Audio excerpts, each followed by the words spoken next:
नमस्कार मु आपनको स्वागत करुच्ची न्यूज रूम को मो सहित अछंती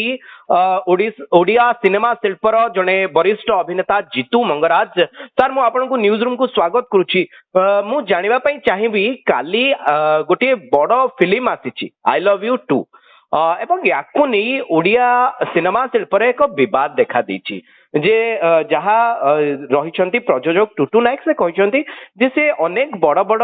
ओडिशा इंडस्ट्री रो सुपरस्टार को से निर्माण करिसेंती सर ए विषय मुटिके आपनकर मतामत जानिबा पई चाहिबी। निश्चित भाव में सर आपण जानते जे गोटे फिल्म पई आर्टिस्ट मान सहित गोटे प्रयोजन संस्था दरकार आ जने डायरेक्टर दरकार प्रयोजक जी हो भी से माने जमती कहू भी से प्रयोजक हो पार जदि से पैसाटा इन्वेस्ट कर किंतु गोटे आर्टिस्ट के ग्रूम किए कराए एठी टुटू बाबू स्वर्गत हर पट्टनायक सार को भूली जाऊँ जो जो मानकर ना सी नौ समस्त को हर पट्टनायक निर्देशना रे तांको ग्रूम करके तैयारी अवश्य सेटा ब्रजराज मूवीज बसंत नायक हाउस रु होता तेणु सबू श्रेय एबे भी आपण देखो जो आई लव यू टू रे ना सुधांशु बाबू सामना को आसुचंदी ना कौन आर्टिस्ट सामना को आसुचंदी प्रयोजक गपी चलते मु करिछि तमाने आपण कोन कहया को चाहती जे प्रयोजक खाली निजर ना नवा पई चाहउचंती एई भली गोटे कंट्रोवर्सी करी निश्चित भाव में निज ना सहित अलग बहुत जन ना को आधे टाणी आपण मते कहतु आई लव यू टू गोटे फिल्म गोटे नुआ हीरो संगे आसुची आदित्य महापात्र तांकर उज्जवल भविष्य आम कामना करछु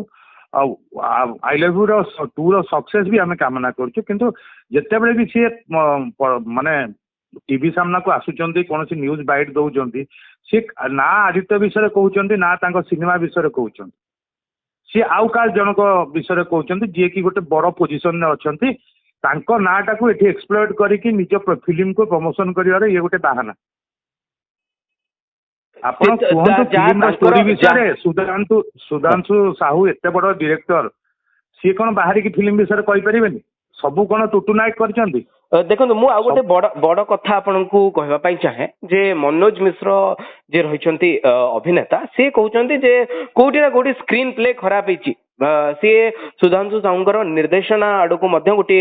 आंगुठी उठे आम कहीपर ए विषय आप कौन कहे कारण से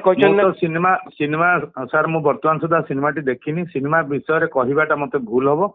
किंतु एति कहि सुधांशु साहू जड़े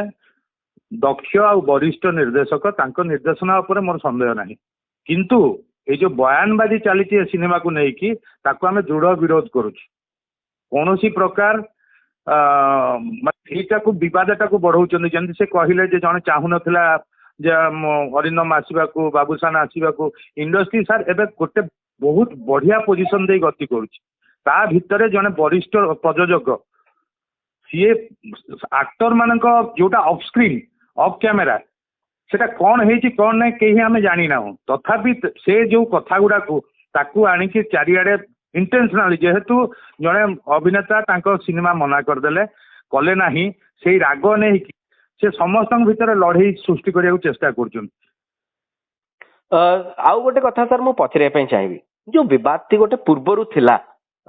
मनोज मिश्र सहित टुटू नायक से समय गोटे बड़ विवाद देखा देता एबे आपन को लगुच गोटे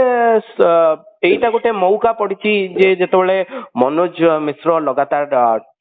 टुटू नायक को टार्गेट करुछंती आपन को एबली किछि लागुची ना सी माने गोटे जेन्युइन भाबे फिल्म देखिछंती एवं निज मत रखछंती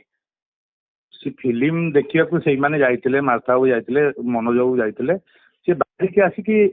फिल्म विषय जहाँ कही सेमती कहवा कथा नुह मु पर्सनाली फील करुच्ची कारण सुधांशु बाबू खराब फिल्म बनई नथिबे हुए तो स्क्रीन प्ले कौन थी ना फिल्म देखिले जना पड़ आमे फिल्म रो मेरिट नहीं कौन सी आमे क्वेश्चन उठाऊनु आमे कौन सी आदित्य महापात्र क्यारियर कि कैपेबिलिटी उपर किसी उठाऊनु उल्टी ब्लेसिंग्स दउछु से आगु जातु फिल्म टी भल हो टुटू बाबू निज पैसा रिटर्न करूँ किंतु ये जो फिल्म आड़ जो निज राग गुड़ाक जो से सारुचंती निज फ्रस्ट्रेशन बाहर कर बर्तमान आप कहतु सिनेमा करवा टुटू नायक पक्षे जरूरी थिला कारण तांकू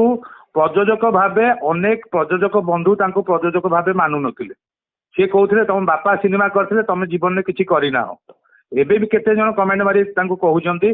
ଯେ ଆପଣ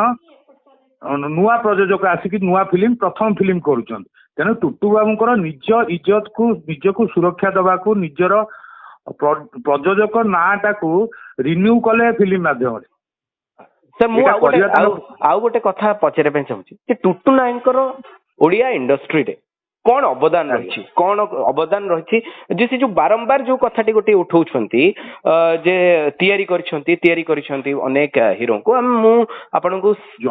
ଜଣକୁ ଗ୍ରୁମ୍ କରିବା ପଛରେ ଜଣଙ୍କର ଭବିଷ୍ୟତ ପଛରେ ବହୁତ ଲୋକଙ୍କର ହାତ ଥାଏ। ଆମେ ଜାଣିଛୁ ହର ପଟ୍ଟନାୟକ ସାର୍ ଟ୍ରେସ୍ କଲେ ଯେତେବେଳେ ଜେପି ମହାନ୍ତି ଆଉ ସରସ୍ୱତୀ ନେଇକି ତାଙ୍କୁ ଆଲବମ ରେ ମିଶେଇଥିଲେ। ଆଲବମ ରେ ଗୋଟେ ଭଲ ପିଲାଟେ ଭଲ ମାନେ ପରଫର୍ମ କରୁଛି, ତା ଉପରେ ନଜର ପଡିଲା ସ୍ୱର୍ଗତ ହର ପଟ୍ଟନାୟକ ସାର୍ଙ୍କର। ହର ପଟ୍ଟନାୟକ ସାର୍ ନେଇକି ଆସିଲେ, ଆସିକି ତାଙ୍କୁ ବସନ୍ତ ନାୟକଙ୍କ ପାଖରେ ପହଞ୍ଚେଇଲେ। ବସନ୍ତ ନାୟକଙ୍କ ପାଖରେ ଗୋଟେ ସିନେମାର ଅଫର ତାଙ୍କୁ ଦିଆଗଲା। ସେତେବେଳକୁ 5ଟା ସିନେମାର ଅଫର ବି ଅଲରେଡି ଥିଲା, କିନ୍ତୁ ତା ଭିତରୁ ଅନୁଭବ ମହାନ୍ତି ବାଛିଥିଲେ ଯେ ସେ ବସନ୍ତ ନାୟକଙ୍କ ଫିଲ୍ମ ବ୍ରଜରାଜ ମୁଭିଜରେ କରିବେ, କାହିଁକିନା ସେଟା ସୋଲୋ ହିରୋ ଥିଲା। ତେଣୁ ସେଇଠୁ କ୍ୟାରିୟର ଷ୍ଟାର୍ଟ ହେଲା। ଆଉ ତାଙ୍କ ସକ୍ସେସ୍ ପଛରେ ସ୍ୱର୍ଗତ ହର ପଟ୍ଟନାୟକଙ୍କର ବହୁତ ବଡ ଅବଦାନ ଅଛି, ଆଉ ବସନ୍ତ ନାୟକଙ୍କର ଅବଦାନ। ସେତେବେଳେ ଟୁଟୁ ଭାଇ 20 ବର୍ଷ ତଳେ ଫିଲ୍ମ କରୁଥିଲେ ନା ଫିଲ୍ମ ବୁଝୁଥିଲେ ସେଟା ତାଙ୍କ ଭାଇ ପ୍ରମାଣ ଦେଇଛନ୍ତି। ତେଣୁ ଗୋଟେ ଡିରେକ୍ଟରକୁ ଆପଣ କହିବେ ହର ପଟ୍ଟନାୟକ ଆଉ ମୁଁ ମଣିଷ କରିଛି କଣ କରିଛି, ଆପଣ ପଇସା ଖର୍ଚ୍ଚ କରିଥିଲେ। ଯିଏ ପଇସା ଖର୍ଚ୍ଚ କରେ ସେ ଟେକ୍ନିକାଲି ସେତିକି ଷ୍ଟ୍ରଙ୍ଗ ବୋଲି ସେତିକି ଗ୍ରୁମ୍ କରିବାର କ୍ୟାପାବିଲିଟି ରଖେ, ଏ କଥା ମୁଁ ବିଶ୍ୱାସ କରୁନି। ଗୋଟେ ଡିରେକ୍ଟର ହିଁ ଗୋଟେ ଫିଲ୍ମର ସବୁ କିଛି। ପ୍ରଯୋଜକ ପଇସା ଇନଭେଷ୍ଟ କଲେ ବି ଗୋଟେ ଡିରେକ୍ଟର କାନ୍ଧରେ ସିନେମା ଯାଏ। ଆମେ ଭଲ ହେଲେ ଡିରେକ୍ଟରଙ୍କୁ କହୁ, ଖରାପ ହେଲେ ଡିରେକ୍ଟରଙ୍କୁ କହୁ, କେହି ପ୍ରଯୋଜକକୁ ଦିଏନି ଦୋଷ ଯେ ଫିଲ୍ମଟା ପ୍ରଯୋଜକ ଖରାପ କରିଦେଲେ। ସବୁବେଳେ ଡିରେକ୍ଟର କାନ୍ଧରେ ଯାଏ। ସକ୍ସେସ୍ ହେଲେ ବି ଡିରେକ୍ଟର କାନ୍ଧରେ ଯିବ, ଯଦି ଫେଲିଓର ହେଲା ବି ସେଟା ଡିରେକ୍ଟର ବଦନାମ ହେବେ। ଧନ୍ୟବାଦ ସାର୍। ମୁଁ ଆପଣଙ୍କୁ ଆଉ ହର ପଟ୍ଟନାୟକ ସାର୍ଙ୍କୁ ମୁଁ ଟୁଟୁ ଭାଇଙ୍କୁ ଏବେ ବି ରିକ୍ୱେଷ୍ଟ କରିବି, ହର ପଟ୍ଟନାୟକ ସାର୍ଙ୍କୁ ଇଗ୍ନୋର କରି ନିଜେ କେବଳ ମୁଁ ହୁଅନ୍ତୁନି। ହର ପଟ୍ଟନାୟକ ସାର୍ଙ୍କର ଅବଦାନ ସମସ୍ତଙ୍କ ତିଆରି କରିବା ପଛରେ ଦୃଢ ଭାବରେ ଅଛି। ଏଟା ସାରା ଓଡିଶା ଜାଣିଛି, ଏଟା ମୁଁ କହୁନି। ଧନ୍ୟବାଦ ସାର୍, ଆପଣ ଆମ ସହିତ ରହିଲେ ଏବଂ ଯୋଉ ବିବାଦ ଚାଲିଛି, କିନ୍ତୁ ଆପଣ ଗୋଟେ ଭଲ କଥା କହିଲେ ଯେ ଆମକୁ ଯେ